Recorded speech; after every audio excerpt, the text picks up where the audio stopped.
guys, it's Brittany. So today's going to be an incredible movie facts video, and here are interesting facts on my favorite Batman movie, Batman Forever. 1.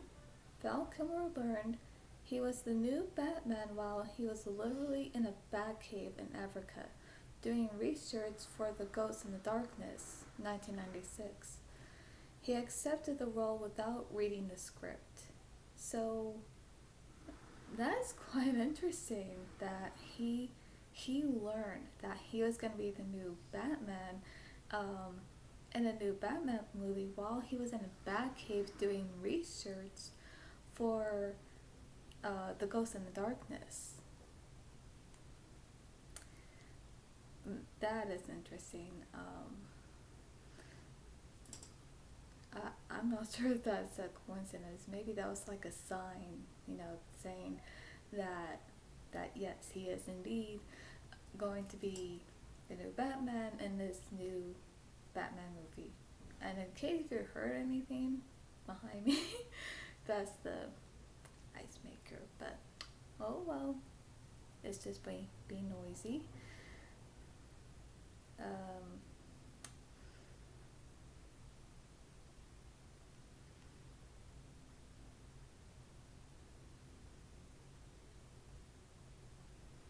Trying to look for the other fact.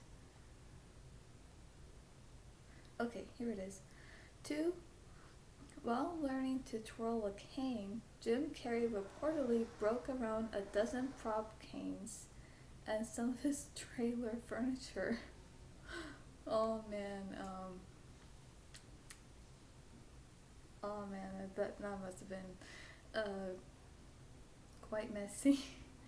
So, and of course, as you can imagine, while you're practicing to twirl a cane, of course, there's gonna be um, some messes. There's gonna be where the cane's gonna like slip through your hand, and it's just gonna hit something, break something, and of course, it's gonna do that because when you're practicing, and of course, if that's something you've never done before, then yeah, it's gonna really take some time to really get used to that, to really, to know how to use the cane and to twirl it in your hand really good. So I can see why that happened, because he was practicing, and of course, practice makes perfect, and of course, as you can see in the movie, when he does twirl his cane, like, I think he had enough practice that he just probably knew how to use it by then. So, my gosh. Um, 3. At around 1 hour and 40 minutes in the film, Robin exclaims, "Holy rusted metal Batman."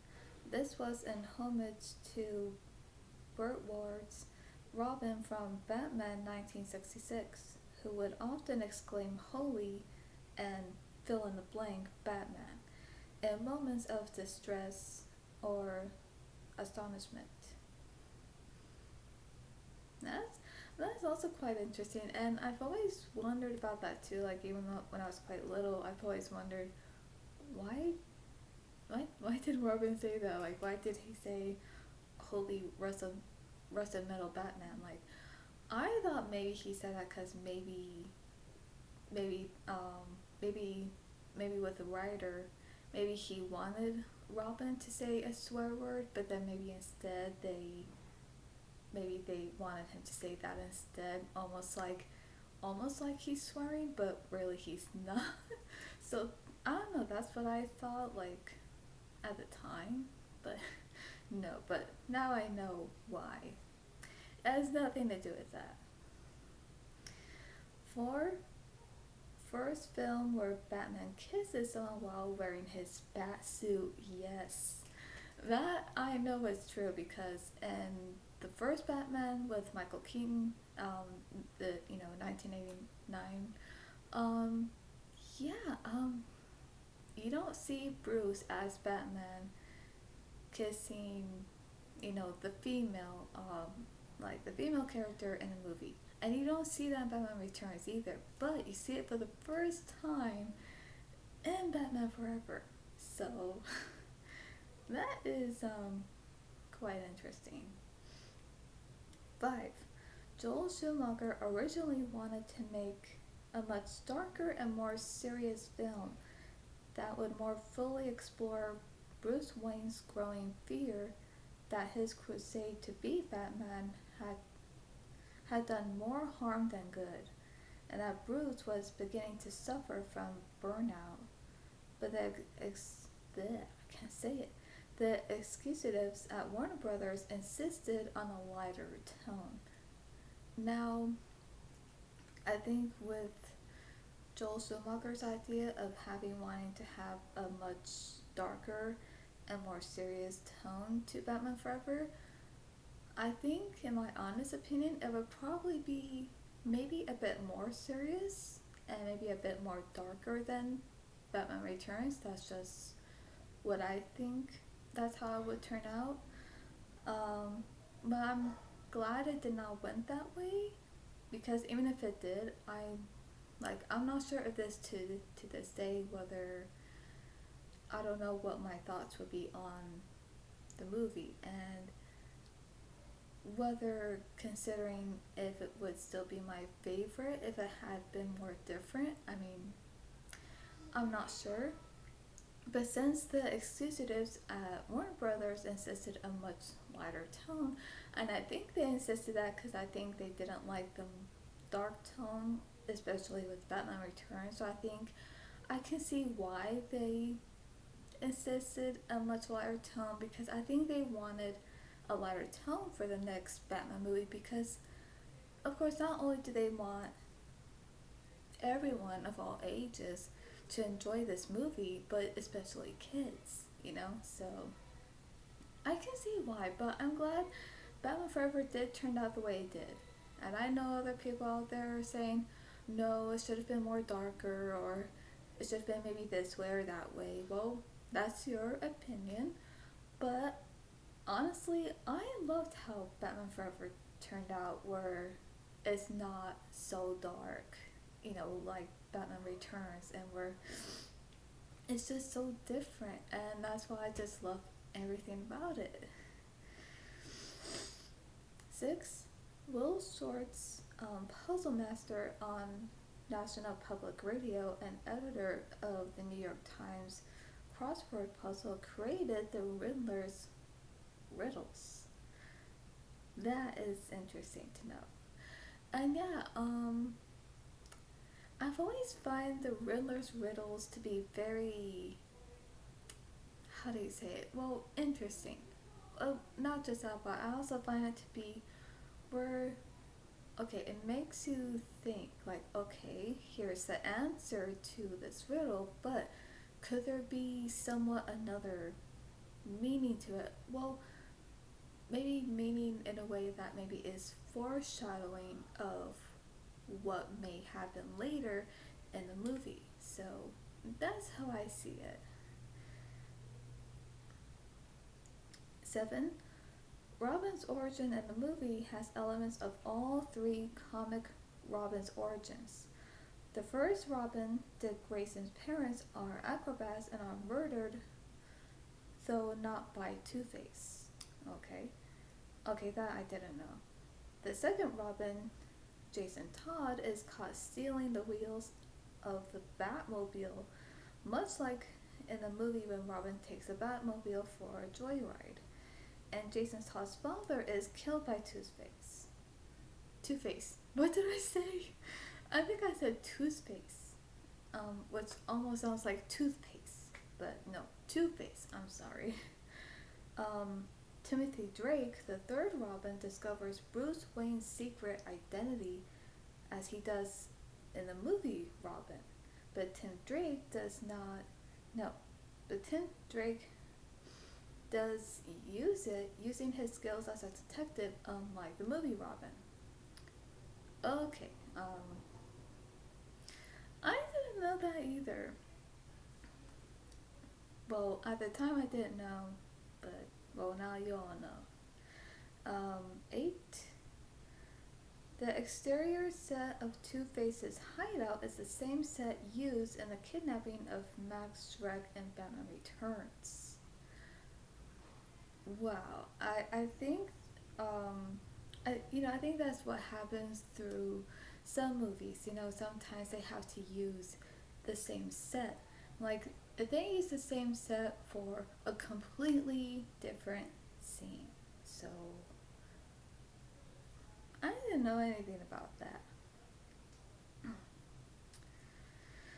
9.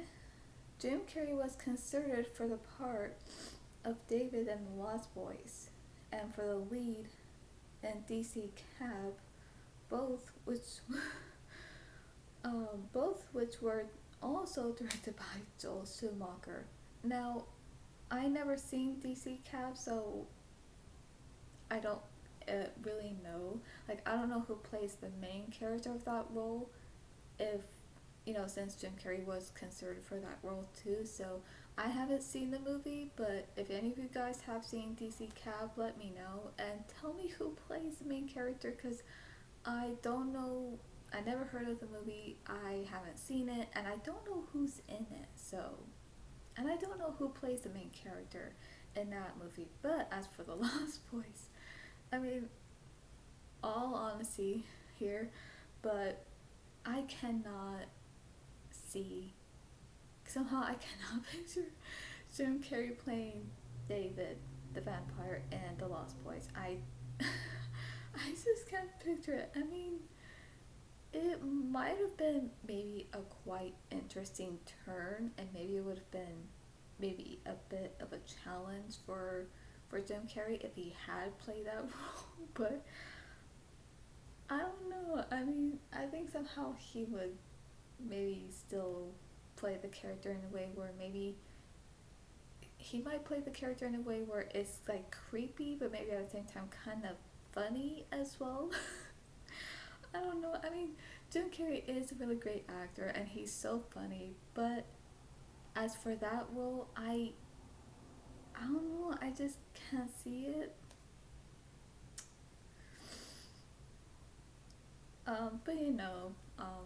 But the roles that he does have in other movies, that those are the roles he fits in. But as for that one, I'm sorry, but I can't picture it, because I think he might play that character a bit creepy, but at the same time kind of funny. Well, funny, like somehow like trying to be like himself as the character in a comical way.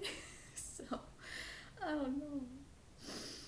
I mean, it would have been interesting, but I just can't picture it. 10.